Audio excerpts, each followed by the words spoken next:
Yo, what's up, guys? We're back with another 2v2 Pro replay analysis. Since we did Zen last time, and you guys seemed to like it a decent amount, got some good feedback. And I saw a comment that said you guys wanted to see Nass, so we're doing Nass.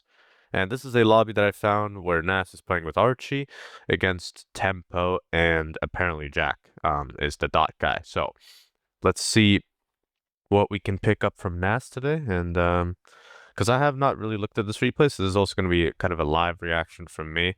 I've skimmed a little bit through it, so I've seen some parts maybe, but I don't know too much. This is just a standard kickoff goal. I'm going to turn my audio down here, but just a standard kickoff goal happens.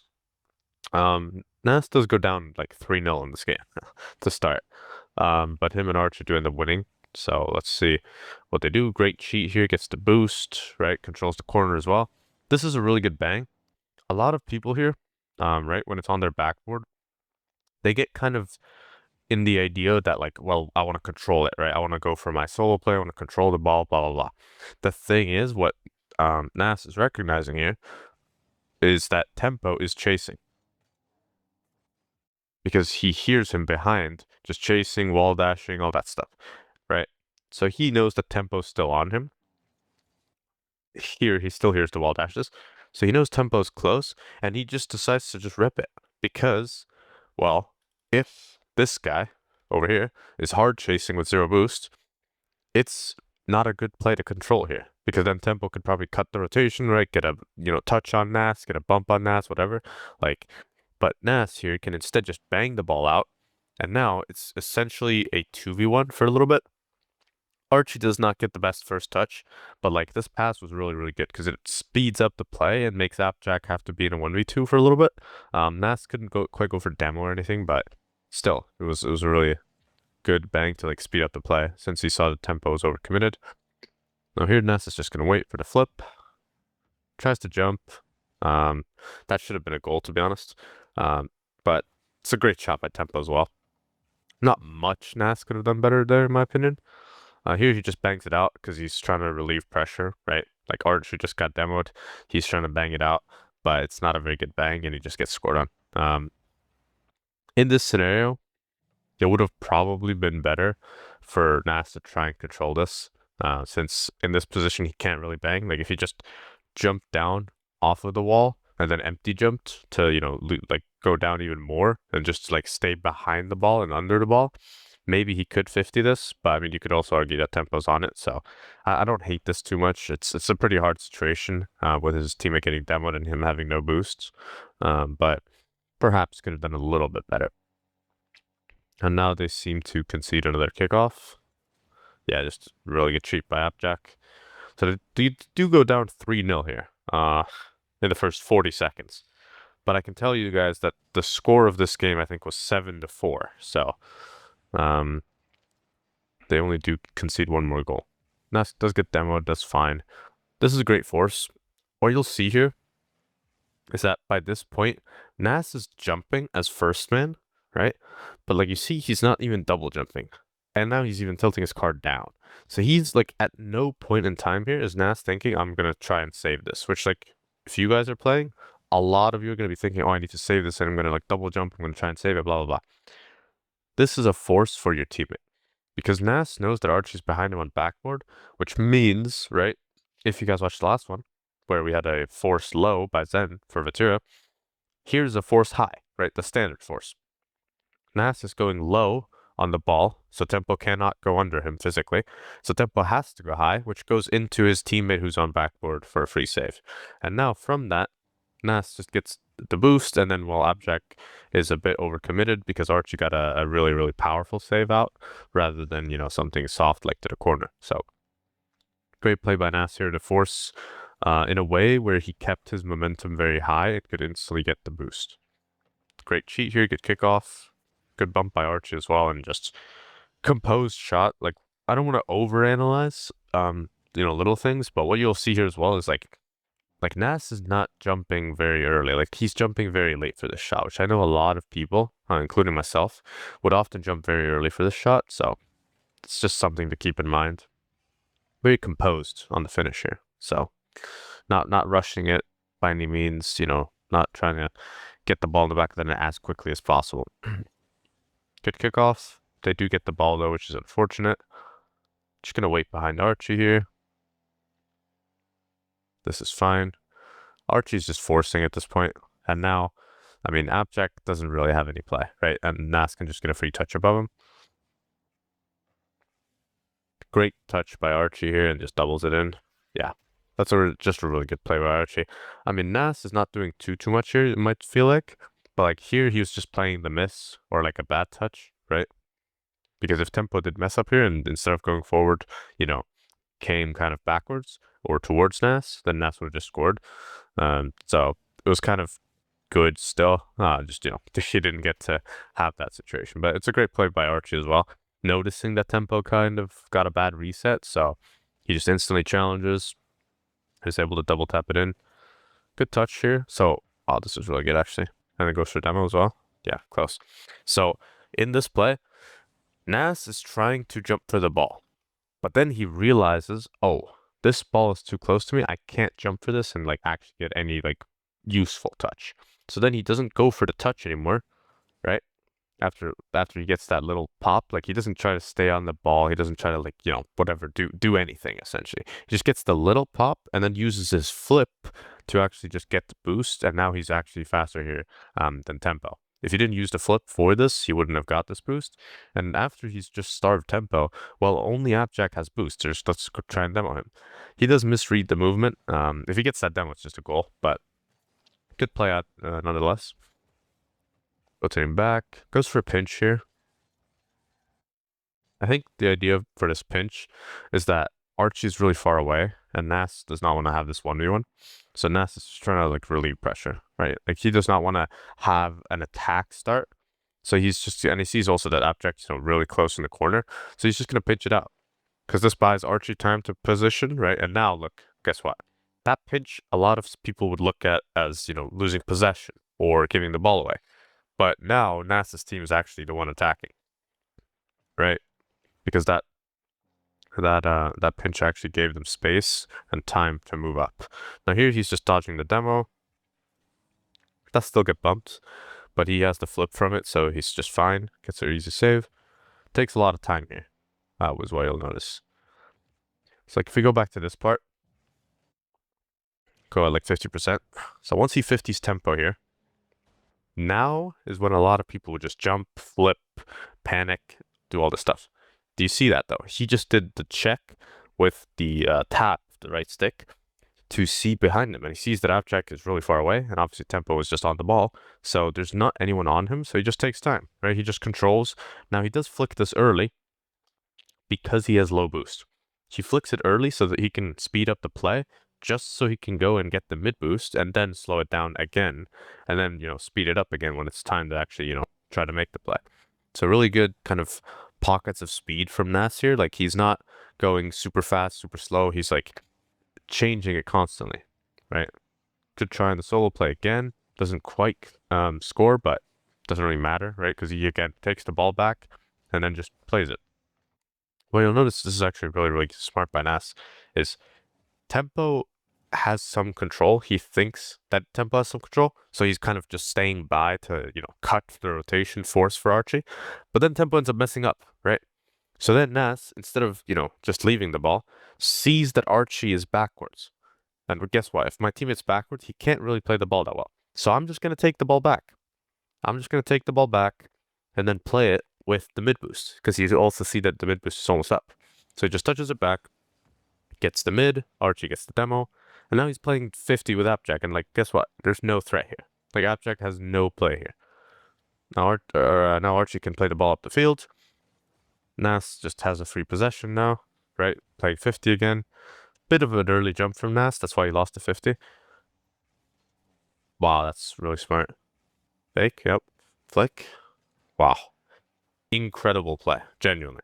This is amazing. So, what you'll see here, right, here, okay, Nass jumps too early, so he loses his 50. That's fine, because there's still no real, like, angle, no threat. Now here, what you'll be thinking of, again, most people here just bang the ball into their corner. Most people just panic here and they get scared because, like, well, what if the other guy's mid, right?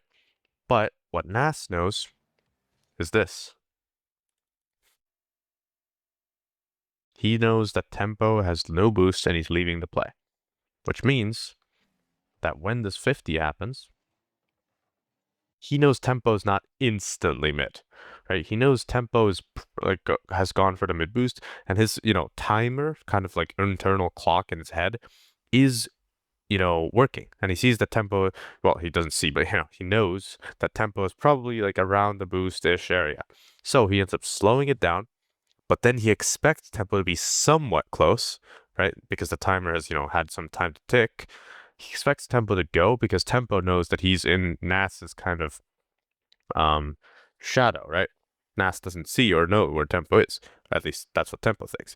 But Nass is actually smart enough to know that tempo is there. So he then goes for this pop, right, which catches tempo as he's speeding up.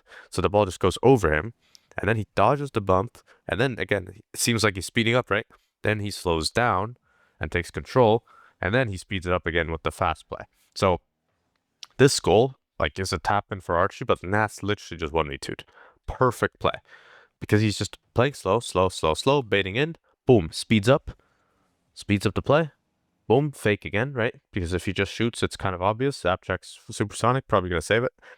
Slows it down. That flick a lot of times is going to go in as well, just right away. But, I mean, doesn't need to, right? Just a really, really good play by Nass. That was genuinely amazing. So, the kind of takeaway from that is whenever you have control of the ball, it's fine to play it slowly. You don't need to always speed up.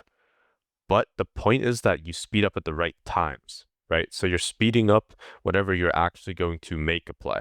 But a lot of the time you can play slow and just bait people in. And then after you bait someone in, then the speed up will work even like better because they're going to be caught off guard like tempo was in that scenario. Good kickoff here. Nass just goes for boosts. Plays across, that's fine. Fake chow. Again, this is just really good. It's a small thing, but like these are the small things that add up a lot. He uses his left stick to see if Appjack's chasing the ball. He sees Appjack's not chasing the ball, so he just takes time, right? Takes control, right? Like, you guys are not doing this enough. I'm not doing this enough, right? No one does this enough. Okay, this is a very ambitious read by Nass. I'm not too sure about that. I would not advise you guys to do that in your own games. Archie just scores by himself here, which is quite interesting. Actually see this Archie POV. What even happened? Wow. It's funny. Archie actually just did the same thing as Nass, just in a kind of a different way. So, just to show, because I think this goal is also really good. Archie's going at full speed here. Like, look at the supersonic. He's so fast. Supersonic, driving really quick. And then he fakes, instantly slows down, right? It's pockets of speed. He's not always supersonic the entire game. He's supersonic to fake, to slow down. And then once he's slowed down, he gets a great pop touch. And now he sees both of these guys are overcommitted right like next to each other, really far upfield. So then he uses his pocket of speed again, speeds up again, and just scores, right? Like, this is the same play that Nass made, just in a little bit of a different light. Because this time he doesn't actually have possession like Nass did, so he can't quote unquote bait them in to challenging him, but he can bait them into passing him the ball with a fake challenge. So this is just a really, really good play by Archie. And tempo and Appjack are just very like spaced together in the corner or kind of in the mid boost. Like, they should be really far, like spaced out more. That was just overcommit from them. So. And another kickoff goal. This game is 5-4, and I think that Tempo and Appcheck have had like 3 kickoff goals. This is very, very interesting. Okay, finally a kickoff that doesn't go horribly. I mean, it didn't really go great either, but Nass is just going to get pads here. Well, you'll notice is like, Nass is on pads a lot as well. Like, at this point here, he's on 0, I believe. He's not on 12. No, he actually is on 12. Okay. So he gets 1 pad, gets 2 pads, gets 3 pads. He's on 47 boost. Like, On defense, you don't need that much boost. 47 is a lot of boost to have. So in this case, it's like, it's not bad at all. And now he gets to make his play.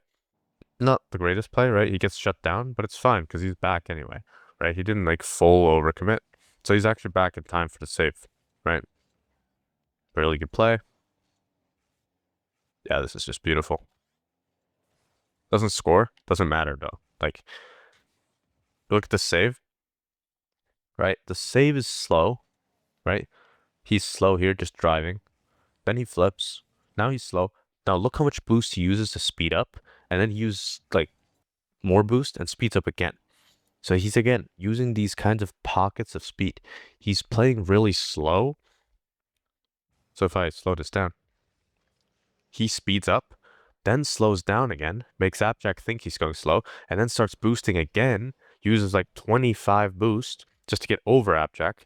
And this look at how effective this is. And now he has a free solo play with 30 boosts. And sure, he doesn't score, but again, one thing as well I do want to mention is he doesn't overcommit, right? A lot of people here would get this flip reset and then they would use it to try and shoot. But he knows with 0 boost and tempo most likely has boost because, well, why would he have no boost here?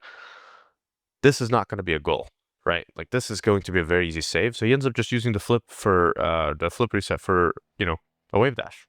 Just gets the speed. But like the whole point of that solo play was that Nass was able to slow down the play and speed up the play at different times, constantly switching the pace, right? He's changing the tempo against tempo to create danger. And it's very hard to read these kinds of players, right? If you're always going supersonic the entire game, or if you're always driving like a turtle, you're very, very predictable. But what you'll see Nass doing is like he'll change it up a lot. Driving slow here, second man. Just gonna wait. And then instantly speeds up when he has to play, right? When he sees that the play is opening up, right? Archie gets a beat. He instantly sees tempo's overcommitted, just holding down his boost button.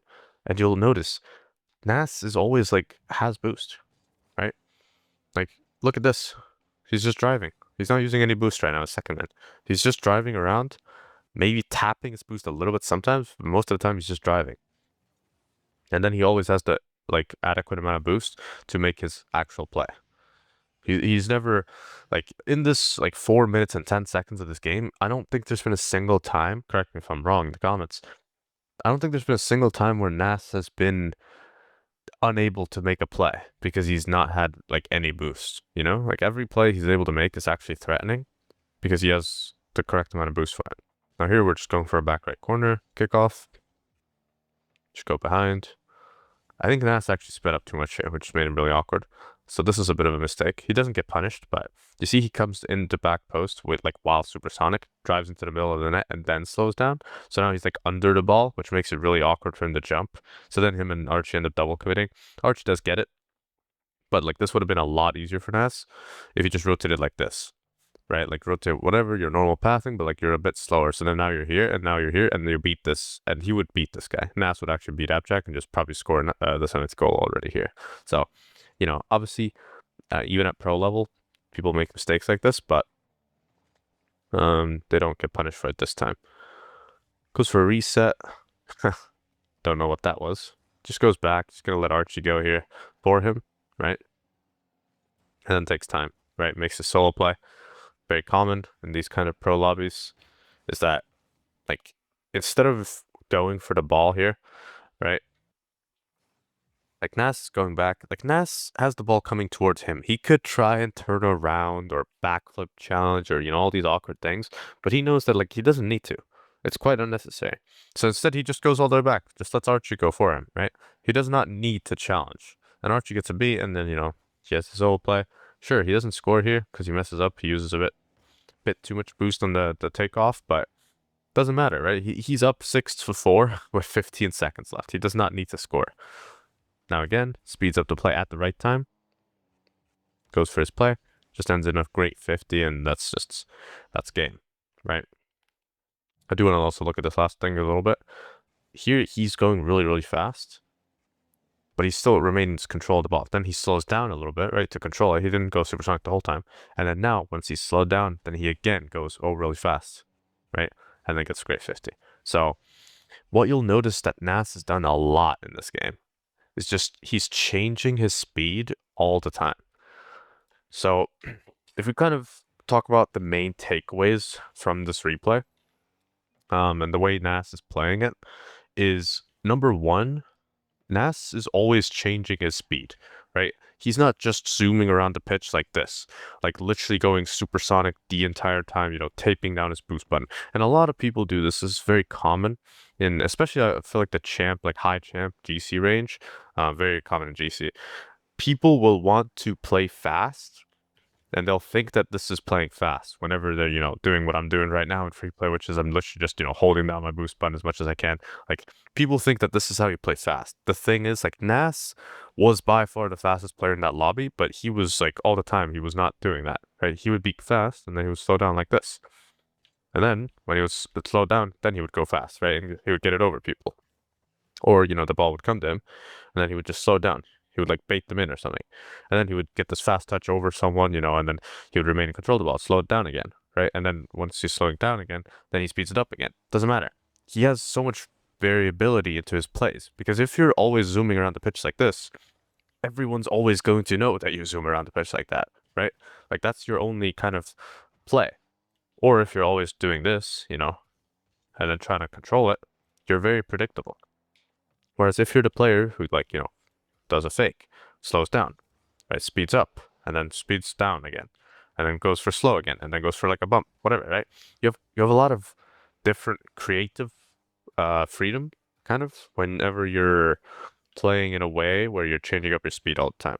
If you're always at the same speed, you're just very, very predictable, and, well, you don't get to outplay people. Secondly, what you'll see Nass was doing a lot was constantly controlling the ball, right? This is common for pretty much literally every single pro that exists. They control the ball in an insane amount, right? They're not banging the ball mindlessly.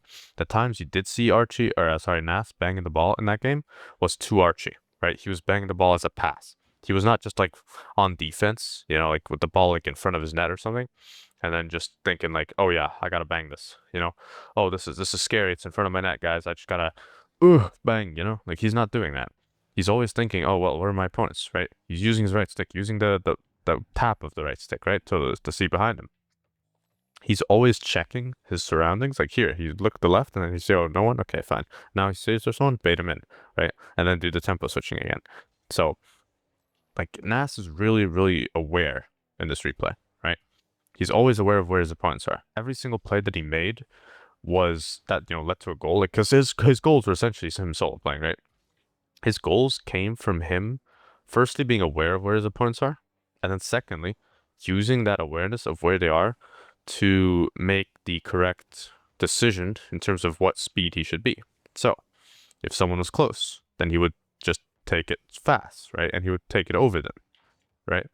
But if someone was far away, then he would go quite slow and he would take his time and bait them in and then go fast later when they are close, right? So he's kind of very good at that pacing in the game. And this is like stuff that you guys can do.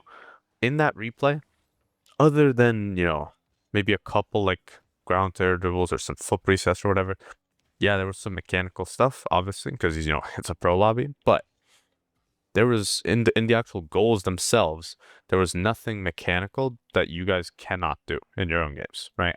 Obviously, you're not going to do it one for one, but you can always do a simpler version, right? So when Nass is doing this, this play off the backboard or near his defense, right, and he does like this kind of touch like around someone, you can do that, right? And then you can slow it down, and then you don't have to get like a monster flick. You don't have to get like a really fast, 45-degree flick. You could literally just do this, right? Like that's doable.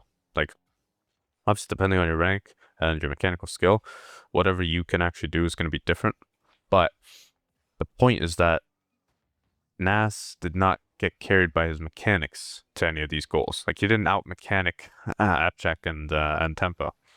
All of his goals were just him making very, very smart plays. Like he was making very like kind of good decisions that then led him into being able to use his mechanics later on. Right? It's not like Nass is the only mechanical player in that lobby. He's not like smurfing. So kind of main takeaways from this would be use your speed in a way where you can, change it up, right? Don't always be the same speed. Don't always be a gorilla, trampling all over the place, just going supersonic the whole entire game.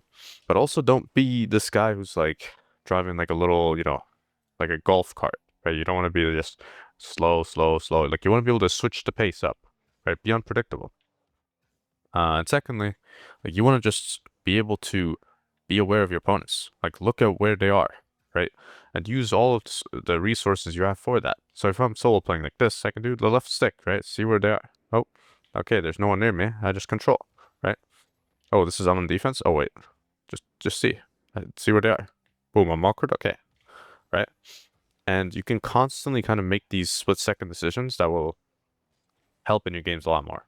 So if you guys generally take these two things into your own games, regardless of what rank you are, I can promise you that you will like dominate your opponents way more. Like you'll make more solo plays, you'll get scored on less, you'll have more possession, which will also mean that you'll have more pressure a lot of the time, and you'll overall just be a much better player. So I hope you guys enjoyed this video.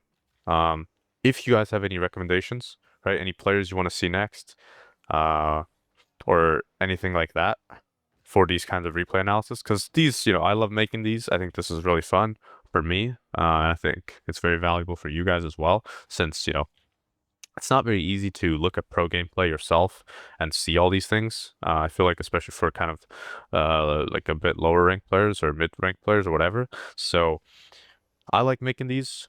I hope that you guys like watching these. And just let me know. Let me know any feedback about this kind of series. If you guys want to see it, moving forward.